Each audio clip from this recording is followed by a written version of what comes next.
We're recording, we are writing, and coming up with ideas for the new record that we're going to be doing at Forward, and we're having a great time doing it. A lot of great participation, and real happy with the thoughts that we're coming away with. So, got a lot of confidence this is going to be a really, really strong project, and it's broad.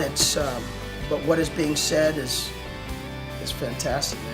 Hey everybody, I'm Tony Sutherland, and I'm just hanging out with the writers for this record. I know I probably speak for all of us that this record is the first of many that will define the sound of Free Chapel. Being able to write songs that we know are not going to just impact 10,000 kids, but it's going to impact the nations of the world. And it's just an honor actually to be in the room with all these awesome worship leaders here. And they're just all, and the cool thing about it is that we're all so different stylistically, but it's cool because we all share the same heart, and that's just to lift up the name of Jesus and just to bring all these students into the presence of God. I hope that inside of that crowd that there's going to be other young men and young women who maybe for the first time ever just catch a vision for, man, I would love to do that. Maybe they're going to receive a call to full-time ministry. We want the presence of the Lord, man, just to fall, because we know that doesn't matter how good or how bad we are, but the presence of the Lord is what changes everybody's lives. What Tony does and what Rory does and what Micah does, what Clay does, what Israel does, everybody's got their own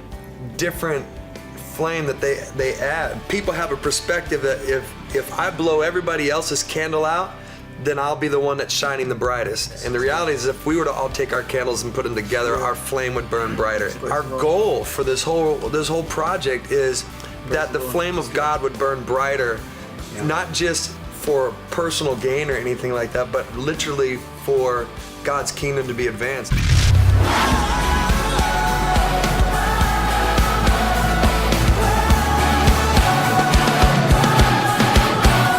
one voice we cry out, the chosen generation, we lift up a shout, let it echo.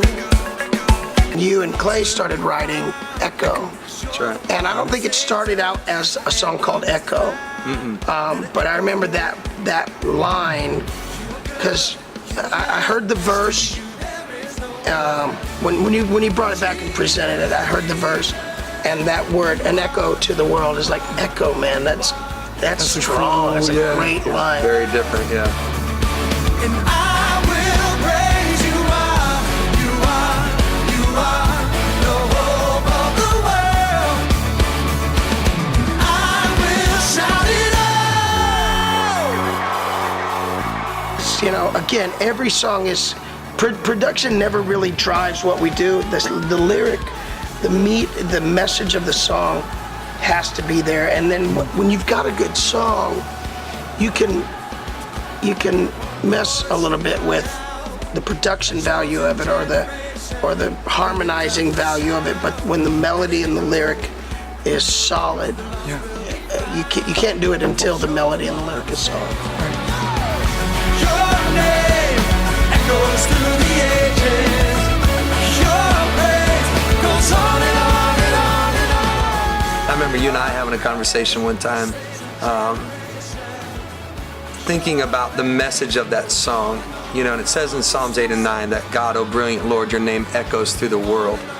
And when we start looking at all the themes of the different songs and how they all really tell a lot of the same story, like we said earlier, you know, that when putting Jesus at the center of it, you know, when his name is what's echoing the loudest in our life and everything else, then we have the ability to have an expression outside. You know, I think about the word grace, and this messed me up earlier this year, but the word grace, the Hebrew word actually translated, says it's the divine influence on the heart with the outward expression of it in life. Like, that's the literal translation of grace.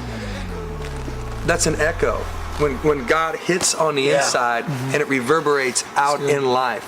And it's, you know, we're saved by grace. So I guess that really says that Jesus is grace. You know, he is grace. We are saved by him. And what we do and how we live our life should echo who he is. These are Moments with Dr. Adam Ranney, PhD, Theologian Deluxe, with cheese. And mayonnaise. And Chick-fil-A sauce.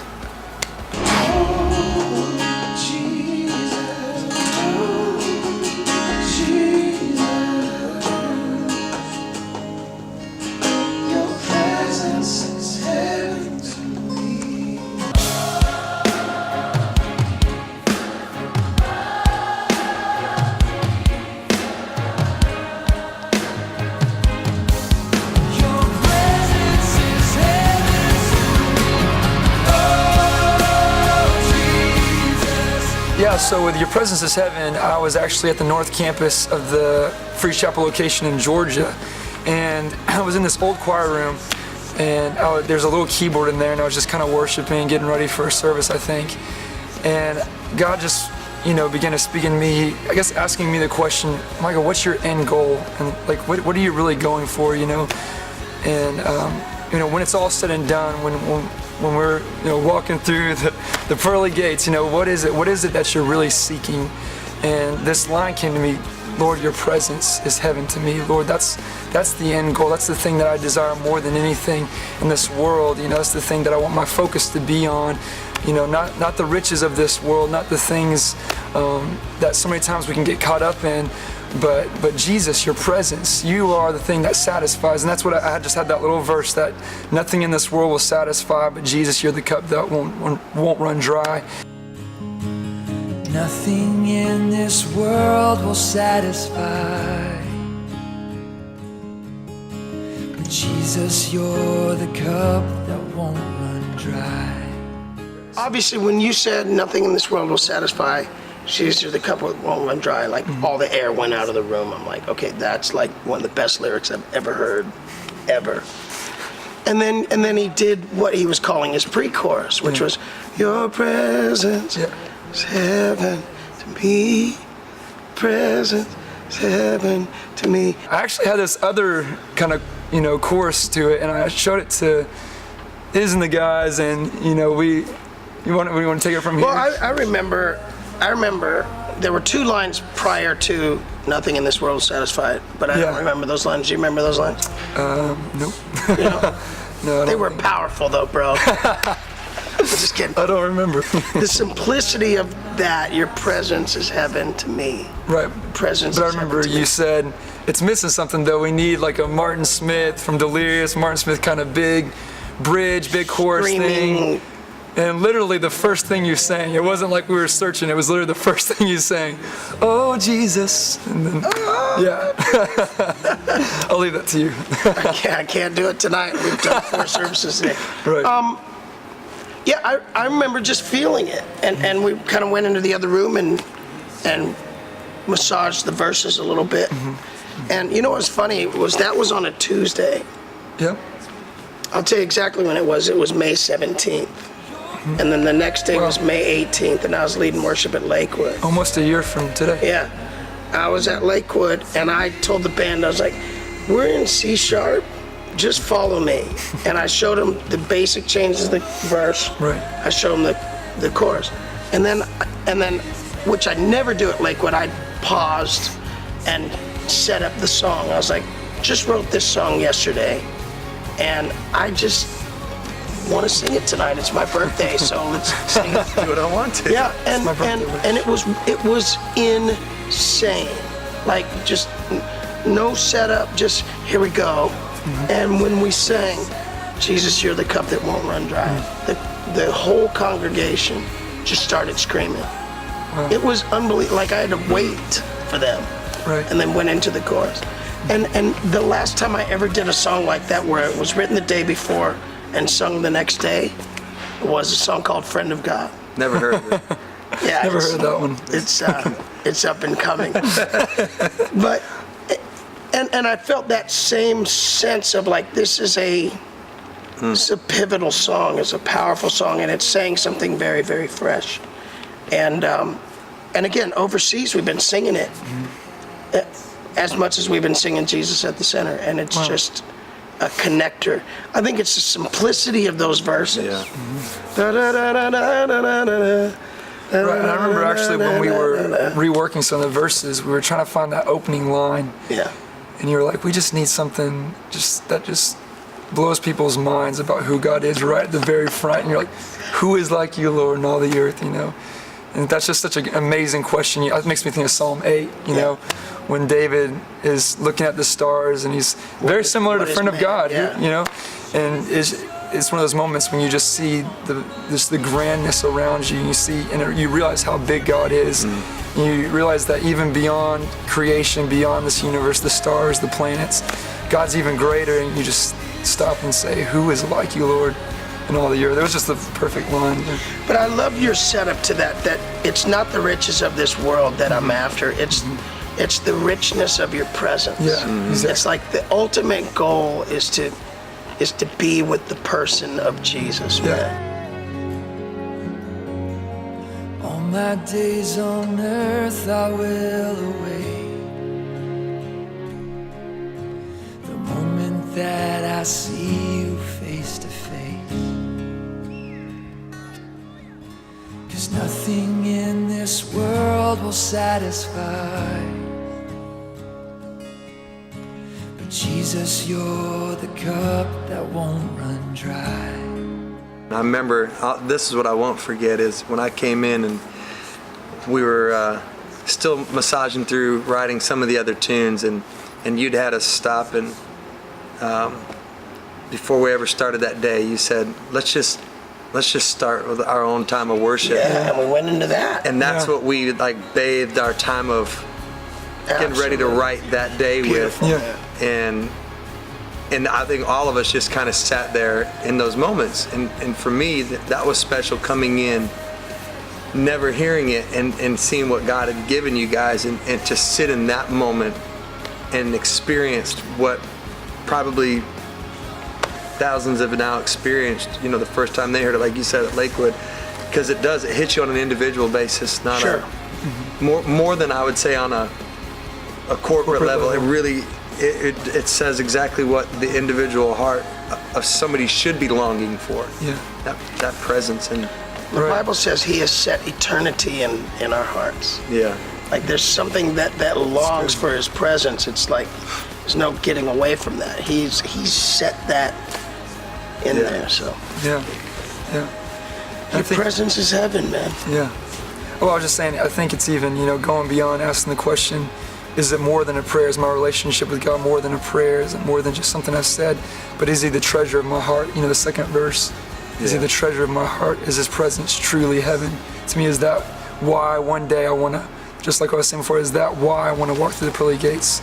Is to see His face, is to know Him, and to truly be in His presence. Yeah.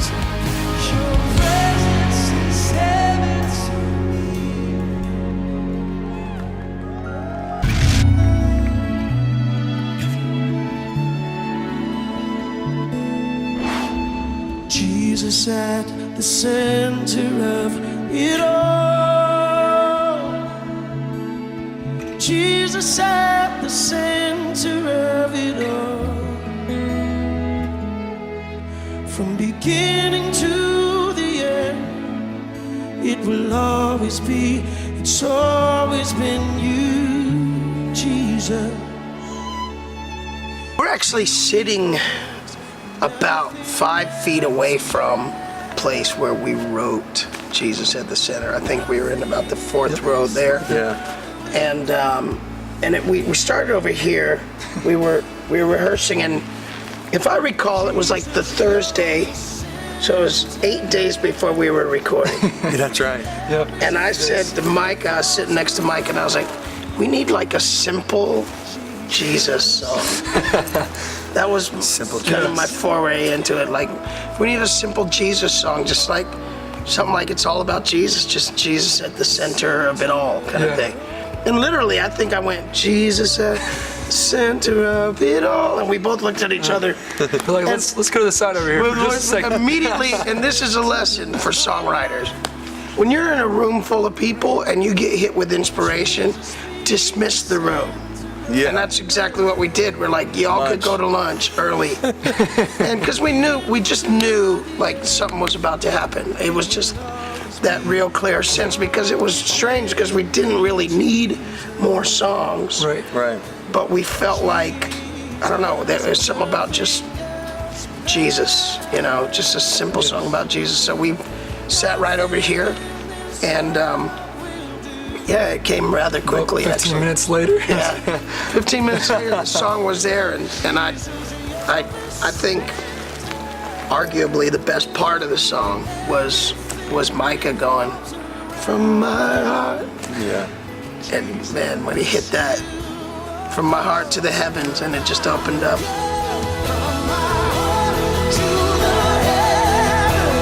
Jesus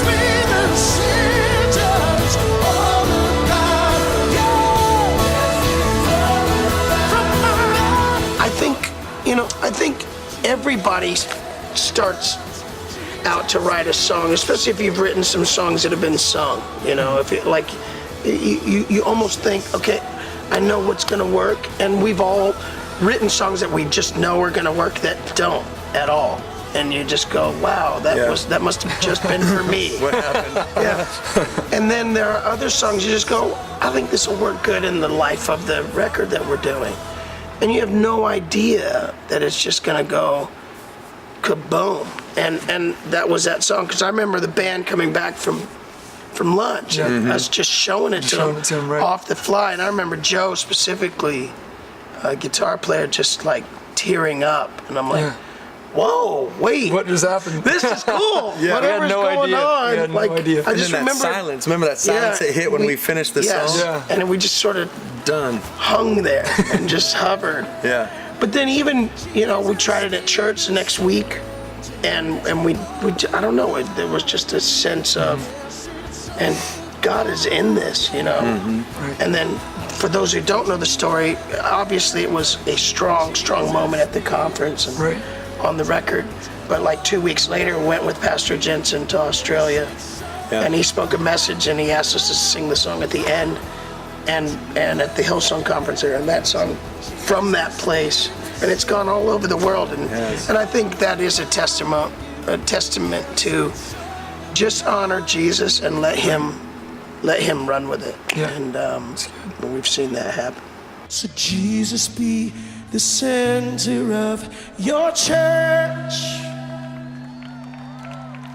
Jesus be the center of your church. And every knee will bow, and every tongue shall confess you, Jesus. Again, a very pivotal moment in the song is Jesus be the center of your church. And that third line changing from beginning to the end, it'll always be, it was every knee will bow, and every tongue. And I felt like, that was a tremendous input from you on that, because it was just like, let's make this a special verse. And I think live, I mean, I've been all over the world in the last year. We wrote it basically 11 months ago from the time that we're talking right now. And seen that song sung in Chinese, Japanese, Indonesian, and something about when you start realizing the power of the church coming together worldwide, and it not being theologically based and not being, you know, like denominationally based. It's just Jesus based. So when you get everybody around that, it's a powerful thing. Center of it all.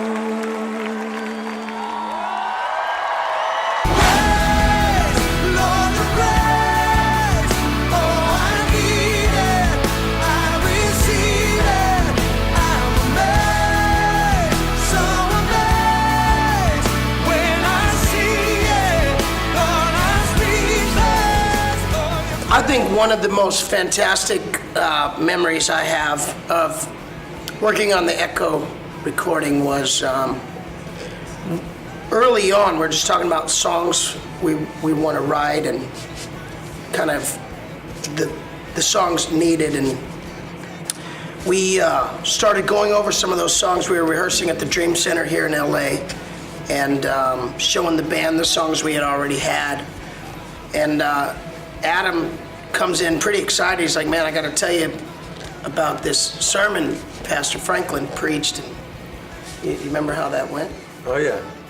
Well, I mean, it was a great Sunday, and Pastor was preaching from Exodus 32:32, hence the title of the reprise, if you will, where he tells that story. But what I remember is we were sitting there in the rehearsal room, and I remember you said we need like a good 6/8 type of tune, and we just began to talk about Pastor's message when he was preaching about speechless grace. You know, how many people can see the Grand Canyon and they're used to it now, whereas the first time when Pastor was talking about it, he said it literally took his breath away, and He said he thought he was completely prepared for fatherhood until his firstborn baby came out, and he broke to tears, and it took his breath away. And he began to explain how that's how God's grace is, and how many of us have gotten used to the grace of God, and when we see it, it should still leave us breathless. Sure.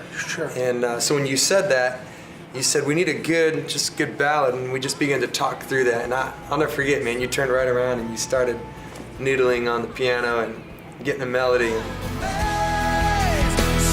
amazed when I see it, I am speechless. You take my breath away.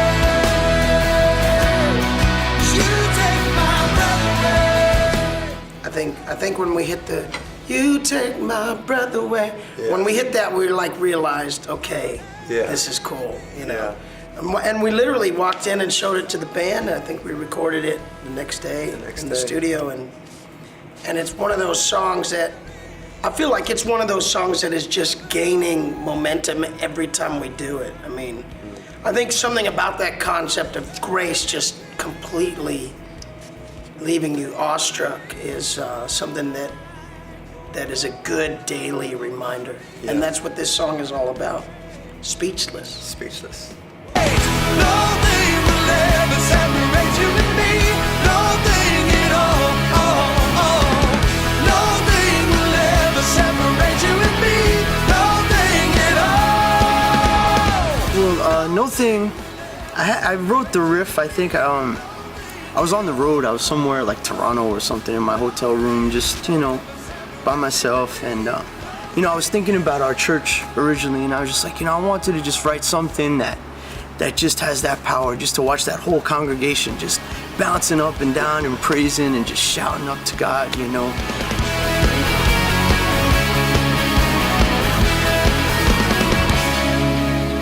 So it came out, and we were, I think, in Adam's office, and just tossing around ideas. I think you had played us Res Power, a rough draft of Res Power, and we were just, a bunch of us had been working on different tracks and stuff, and we were just basically playing our ideas for each other. And I didn't bring it with me, and I was thinking, I'm like, I think I got something. I think I have something that will be that just real grooving, rocking song. And I played it for Adam the next day.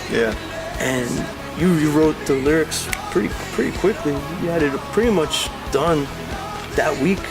Well, because I think what was funny is I told you, and not knowing that you'd had a riff, but I was telling you, man, I've been wanting to write a song about Romans 8, about that whole message of not being separated, that because he loves us so much, taking that word nothing and splitting that into no thing, and then really making it relevant, to what things do people deal with on a daily basis that we could apply no thing to. And No light to tell, no thing to see, nowhere to separate.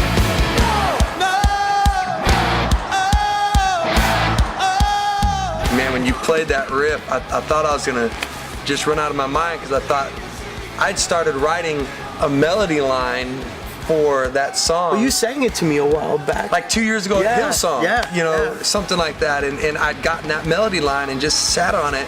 And then all of a sudden you sent me that. And I go, I think this fits.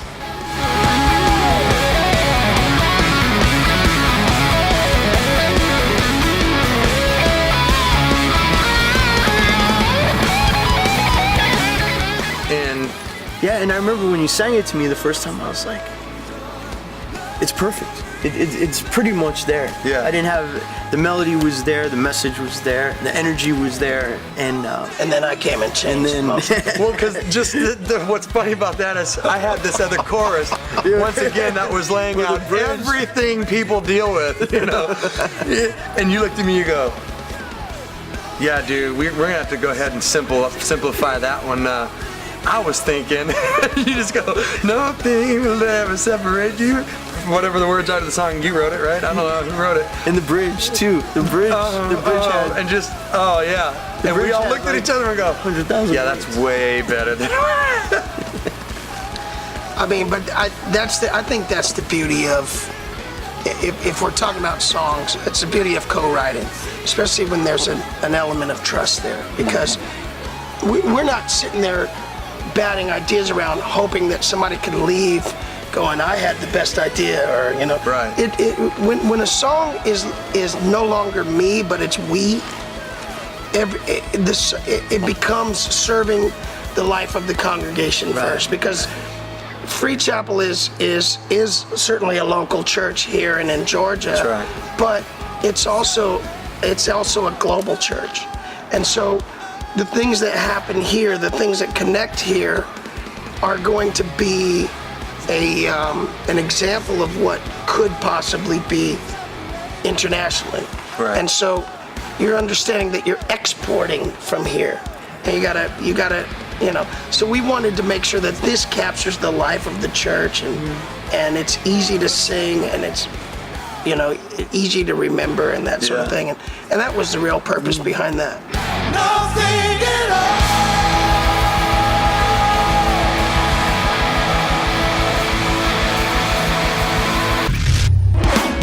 If you come here today because you're moving forward in Jesus, give him a shout.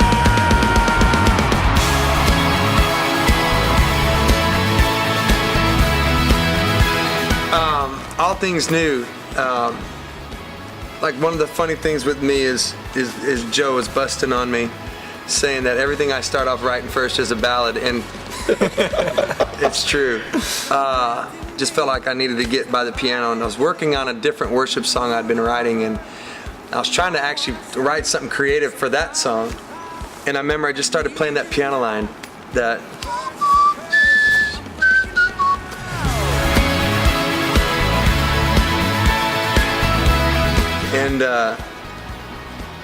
And I kept on playing it. I thought, man, that's nice.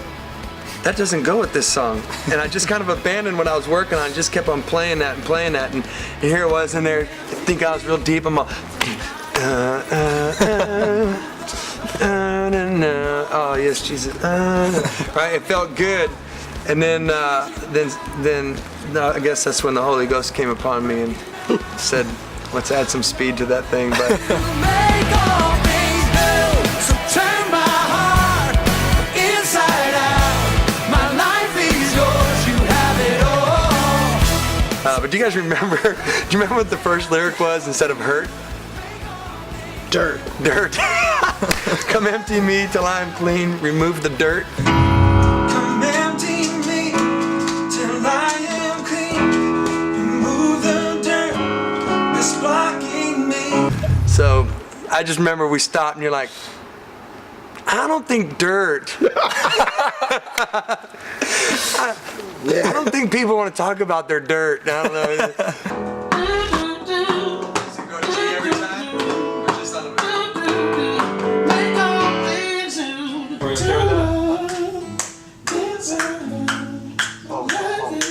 So have it all. You have it all. You have it all. I like You have it all. That would help, yeah. Okay. So take my heart inside out. My life is yours. You have it all. So turn my heart inside out. My life is yours. You have it all. So I love anything that kind of merges stylistically. So we went from sort of this Euro, feel Yeah. to this very. We went from Brussels to Memphis real fast, man. Yeah. somebody say gone, gone, gone.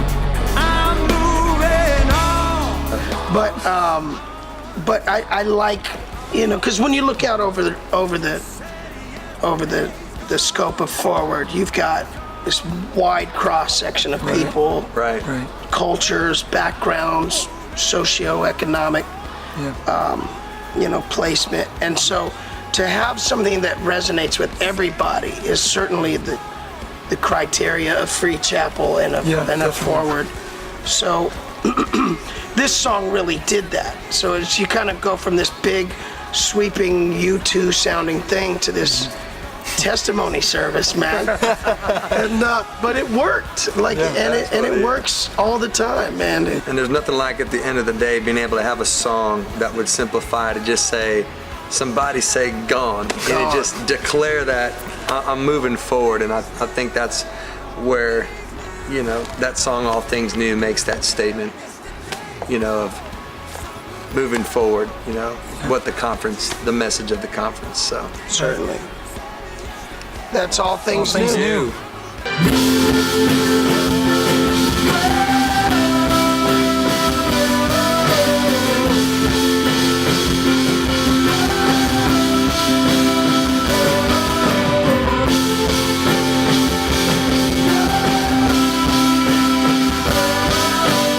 You know, I don't think people need more records, but I think there is something to be said for capturing something historic, what God is saying, and figuring out a way to, you know, it's like if you heard something said 25 years ago, you might remember it, but if you heard it sung, then you can really remember it. And there's something about setting melody to what we believe and the declarations that we're making that that help to kind of stick to our bones a little bit and connect to this generation and give them something in hard times and in moments of frustration or whatever. They may remember a song that was written in this room. They may remember words of life or encouragement that came out of this gathering.